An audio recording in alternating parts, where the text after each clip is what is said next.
Hey, friends, happy Tuesday. Coming live with another episode of Empowered Mindset Minute. My name is Patricia Cimino. I'm a certified coach. I'm a certified life and business coach, and I work with new entrepreneurs to help them bust the mental roadblocks that keep them stuck so they can be visible, earn more money, and make the impact they so truly want to make. So I've created this series, Empowered Mindset Minute, where I come live and I share strategies to thrive. And this week, I want to share with you, the topic is growth takes guts. It's all about sharing 3 strategies to cultivate courage. So before I go into the 3 strategies, I want to share a story with you. So when I graduated college, I was interviewing I had just finished business school, and I was interviewing with various companies for a sales position.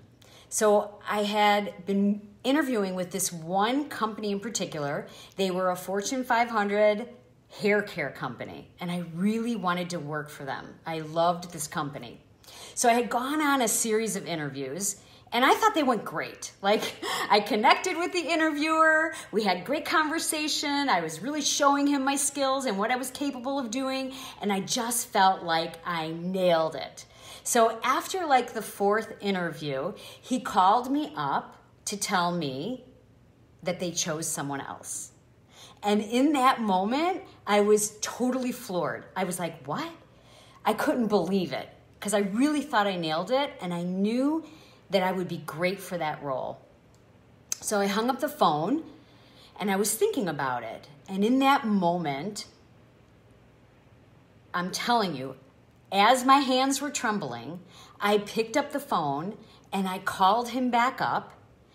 I called the district manager back up and I told him he was making a huge mistake, that he should have hired me because I was the best candidate for the job. Now listen, I was telling him this as my voice was trembling and as I was feeling completely scared shitless, okay? But I knew in my heart that I really wanted that job, and I knew in my heart that I would be great at that job. I felt it here in my soul. I felt it in my heart. So that's what I used, that energy of that conviction, to pick that phone back up and tell him he was making a big mistake. And what did he say to me when I was telling him, after I told him that? He said, I'm sorry, we chose someone else. So the conversation ended. And 15 minutes later, my phone rang. And when I answered it, it was that DM, district manager, calling me back up to tell me that based on what I had just done, that he was hiring me for the job. So why am I telling you this story? Because taking courage doesn't happen when you're sitting on the couch watching Netflix. It doesn't happen when you're so comfortable where you're at. Taking courage happens when you are in that moment of discomfort, you're in that moment of fear, and you do it anyways. You muster up the courage, the bravery to do whatever it is that you're striving to do. So I want to share 3 strategies to help you cultivate courage. And the first one is to really, really connect with your conviction and at your heart level. If you are feeling a conviction and a connection to something that you truly want, your heart always knows. Pay attention to that. And the second strategy is to not pay attention to what's happening up here. Because what's happening up here is going to tell you to run the opposite direction. And don't go there, right? But I'm telling you to run straight in that direction. Run straight to it, not from it. And the third strategy would be to practice doing this continuously.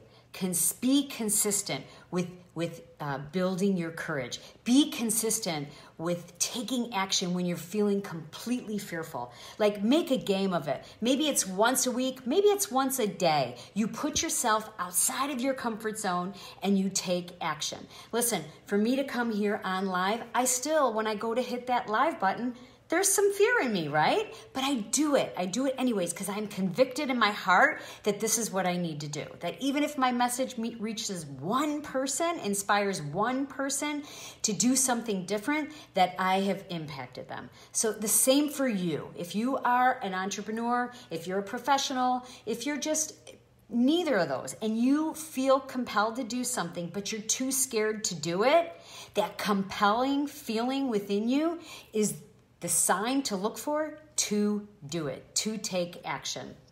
So just to recap those 3 things. First, feel the connection and the conviction. Number 2, don't listen to your mind. If it's telling you to run from it, run to it. And number 3, practice taking action when you're scared consistently. There's a great quote from Paulo Coelho, the man who wrote The Alchemist, and he says, "Be brave, take risks, nothing can substitute experience." Because that's what happens when you keep doing this. And let me just share with you, the more you do this, the more comfortable it gets, the easier it gets. And once it becomes super easy, then you move up to the next level of yourself and challenge yourself again to put yourself out there further outside your comfort zone.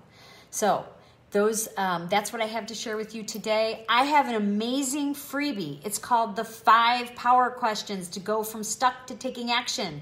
I will put the thread down below. So go grab that freebie from the thread below and answer those questions. It will definitely get you moving. And I would love to hear from you. Tell me one time that you were courageous. Drop it in the thread below. Share one experience where you felt completely petrified, but you took action instead. And if you can't think of one time, then maybe what is holding you back? Share what's holding you back. Okay, guys, I will be back here next week. Thank you so much. Have a great day.